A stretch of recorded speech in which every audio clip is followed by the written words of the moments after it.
These are 5 activities that are very underrated. We're trying to get them more rated. Yeah, and they're all things that anyone can easily build into their lifestyle that have a huge payout long-term and short-term.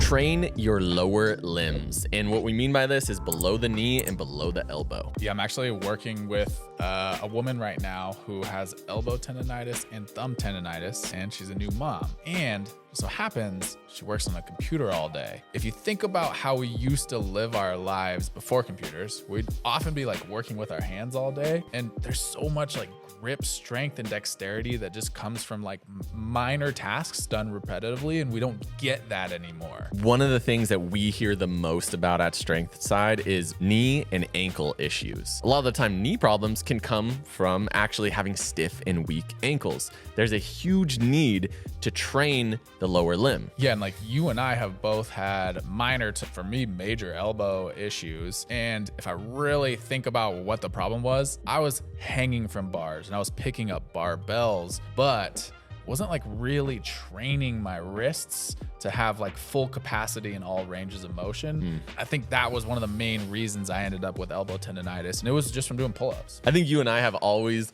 like super valued minimalist training. Like we just want to do deadlifts, do squats, do pull-ups, do push-ups, and that's it, right? And really that should be the bulk of your training. But we've kind of learned the hard way that you do need to do some extra training for your forearms, for your calves and your shins, right? This is going to make your full connection of your body so much stronger. Well, and it's interesting because if you think about a minimalist lifestyle, you would be chopping wood and carrying it. You would be like working in the yard. And those are things that like a lot of us aren't doing these days. And so you do need to supplement. So then what do you think we should be doing? Okay, so I'll give you lower limb. Anyone could probably benefit from doing some calf raises, throw in some deficit, so you're standing on something, getting that full range of motion for the calf. And then I think turning around, leaning your body against a wall and doing shin raises or tibialis raises to work the front part of your shin. It's also going to improve your ankle mobility as well, allow you to squat deeper when you're doing squats. And then the other thing that will be really nice for your lower limbs is to do some jumping. Some light jump roping is all you really need to get that reactive bounciness, get the Achilles strengthened, you know. And also something else on the list is barefoot hiking.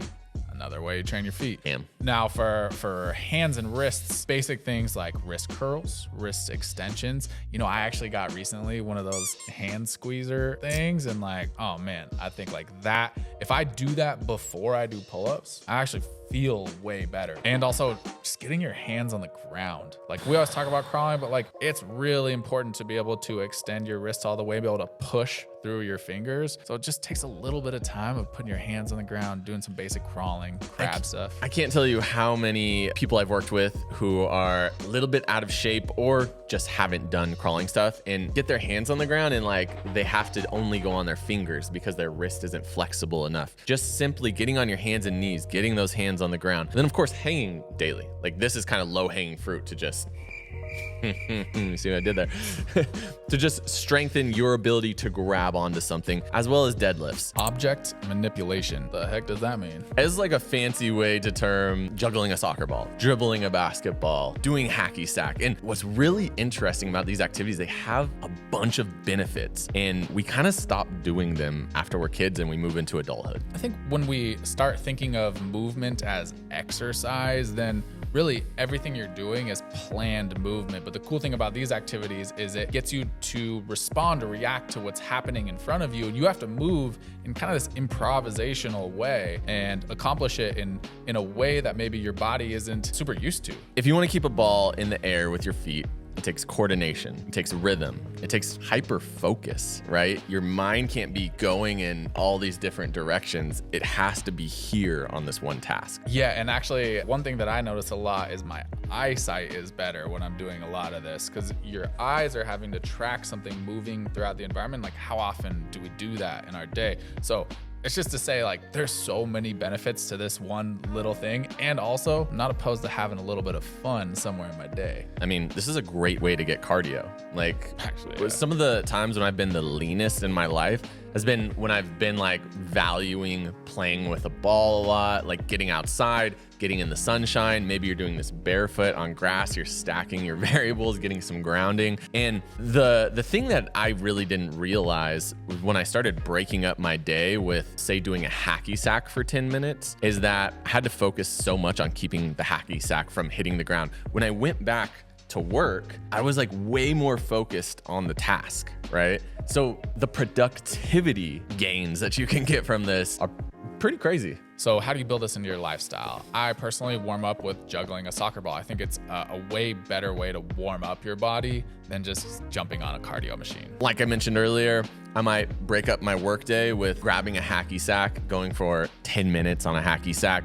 So we're American guys. We didn't grow up being that skilled in the feet. So that's kind of our weakness. So we like to work on that. But you know, if you grew up playing a lot of football, maybe doing some dribbling with a basketball, or you know, getting better with coordination of your hands. Jumping. So everyone should be able to dunk a basketball. Sorry, I was thinking about something else. Explosiveness, elasticity, that plyometric quality that we have in our body, it's one of the fastest things to fade away as we age. Instead of just accepting that, there's some really safe ways that can train that and keep that quality in your body to, you know, hopefully kind of slow down the aging process. Yeah, and obviously we're not gonna all be able to dunk basketballs like I can, but all right, I can't dunk. Okay. You and knees over toes guy, keep shoving it in our face, man. Jeez. there's some really simple ways. Obviously, jump rope comes to mind, but even something simpler than jump roping is just like putting your hands on a box and just like doing some rhythmic bouncing with your feet. What we're training is, it's called ground reactive force, but essentially it's the ability for your feet and ankles to be like springs rather than just be like stiff blocks. Yeah, and to be better at absorbing as well. Like you get a little bit older and you have to maybe like step off something a little bit higher, you know? And I think everybody has that first experience where you kind of like, oh, wow, that seemed like I took a lot of weird load in my knees right there on that one. How good does it feel though to be able to be comfortable with jumping, with springiness? You just feel more confident in your body. It's actually cool because the idea of, say, jump roping for the lower body, there's actually the equivalent of, say, like crawling for the upper body. It's when you take a step with one hand, you actually have to receive the ground with that other hand and then push off when you go into the next step in your crawl. It's a little bit more controlled because you're like not leaving the ground like you would in a jump rope, but same concept, right? Putting a little bit of impact into the wrist, into the shoulder. This can be so good. And honestly, crawling, we needed to get this on the list as well because I think he found a way to get it on there. I think being able to crawl comfortably on the ground is actually one of the things that's going to keep you the most young throughout your life. Another thing I want to add about jump rope is I've gotten into the activity of rope flow, and oftentimes I'll use my rope flow rope, which is heavier than a jump rope, to jump rope, and I just feel like my whole body gets more engaged, right? I feel my core, I feel my shoulders working. And the other great thing about jump rope is it does not have to be that long. You don't have to jump rope for 20 minutes. You can use jump rope 5-minute quick sessions to warm up. I do a lot of 10-minute jump rope sessions, get the heart rate up, get my blood flowing, feel my calves burn a little bit, and then I'm on with my day. Yeah, and there's so many different levels to jumping. We could talk about jump roping. Jogging is a version of jumping from one foot to the other. Sprinting, also like, you know, doing some box jumps, doing some plyometric jumps. Like it can scale up to whatever you want it to be. Like we've both gotten into a little bit of parkour. It's been cool to watch our explosiveness grow. Like it's a really fun aspect of training, but you know, it's just scalable to wherever you are. Yeah, really, all you need to be able to do is just bounce on your feet for 30 seconds, maybe, and of course, be able to dunk. Barefoot hiking. In my personal opinion, wearing hiking boots for like a short day hike, one of the worst things that you can do. Going on a hike gets so much different stimulus for your feet and your ankles. It's one of the times when you can strengthen them and make them the most resilient. Yeah, I mean, most people put on hiking boots because they think they need ankle support. But it's like the whole reason you need ankle support is because you put on shoes that have heels, and then that creates a lever that can then roll. And so if you just get rid of that lever, wear barefoot shoes, or actually go barefoot, you're likely not gonna roll your ankle. If your heel is on the ground, you're so much less likely for that thing to roll. Yeah. Okay, so we don't necessarily mean barefoot hiking all the time, right? If you can do that, if you want to be a wild man and go barefoot, that can be kind of fun. But I think that hiking in minimalist shoes is one of the best things that you can do for your feet, once again. Yeah, and it's not just about the barefoot thing. It's great and all, but just getting out for hikes more regularly, like at least once a week, going for a longer hike, something longer than 30 minutes, you can allow the rest of the world to just kind of fade away in your mind, and you start to think clearer, and you might even actually think differently because you're moving through different environments and it sparks new ideas for you. And ultimately, I think most people who are really healthy have some sort of practice where they're doing something like hiking really regularly. What's cool about hiking is you get to the point in a hike where it's like your body's so used to walking, it becomes normal that you're walking. In the beginning, like you're making yourself do it, but you get to this point where you're so in flow with the trail, with the nature, you're a part of it rather than like being a foreign observer. So it's simple. Try to get out for a hike once a week and maybe leave your phone at home. So another thing that you can do, especially if say you live in a city, go to your local park, take your shoes off, walk around in the grass for 20 minutes. This can be so grounding, make you feel so good. Low intensity strength training every day. Wait, is that right? How'd this get on the list? That's not scientifically proven. These days, I feel like we're all bombarded with this idea that everything needs to be evidence-based. But we've all seen examples of people who've created incredible physiques or incredible feats of strength, and they don't follow any of those protocols. They probably didn't even know about them, and like they're still able to do this stuff. But I think what we're talking about is maybe even something simpler than that. It's just trying to do something low intensity every day to remind your body of what you want it to be able to do, and even potentially like touch ranges of motion. Like say you're doing pull-ups every day, now you're hanging every day. Say you're doing bodyweight squats every day, now you're getting into the bottom of squat every day. And aging gracefully. So we both have examples of seeing older men in our lives doing like in a doorway pull-up bar, just hitting their like 15 to 20 reps of pull-ups every day into their 70s, you know, even above that.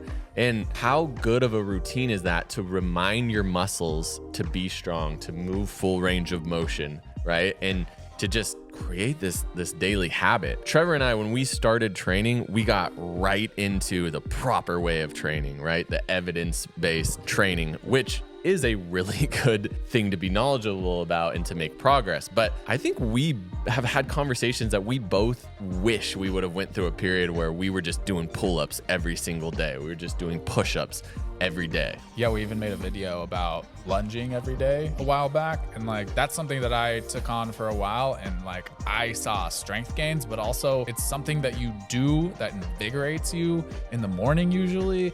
And like, I think when we compartmentalize our strength training and our movement to the evening, then you're getting up from your bed, you're stiff, and then you just like go throughout your day feeling stiff, and then finally at the end of the day you loosen up. Like, I just don't think that's really normal or healthy. Now let's be clear, we're not saying to take a militaristic approach to this and crush yourself every day. I have to do 300 pull-ups a day and 500 push-ups a day. That's actually not what this is about at all. This is about nourishing your body. It's not just about the strength. It's about moving full range of motion. It can be like a very active stretch. It can be a way to make sure that your form and technique is really nice, that you're activating the right muscles in these movements. And now we're also not saying that this should always be your main form of training. If you're like us, you want to train your whole life. So you're going to have a lot of years, a lot of different phases that you can go through. And this is one interesting way to do it. How would you go about getting started with this style of training? I'd say the best way is choose 2 to 3 really like fundamental basic movements to do every day. Okay, so like snatches, muscle ups. No, we're thinking things like push-ups, pull-ups, or like say ring rows or TRX rows, lunges, body weight squats, things that you don't need equipment for. Crawling, jump rope, even easily accessible. You don't even have to think about too much. You could even roll out of bed and do these. And just make sure, kind of like what we're saying is, you're not crushing yourself. You're not doing a set to exhaustion. You're just doing it enough to feel maybe a little bit of a light pump and like feel those muscles turn on. And I'd say another thing is if you are doing, say, 3 strength training sessions a week, then maybe pick one movement that you're also going to do every day, right? So maybe you're focusing a lot on upper body training, but you're going to do like 50 body weight squats a day, something like that. Yeah, the simpler, the better. Guys, if you enjoyed this style of video, drop us a comment below. We'd like to know if we should make more of these. And if you had a number 6 to add to the list, What would it be? As always, can you say that I gave you that word? I credit Josh for the word bombardment. You really thought that was important?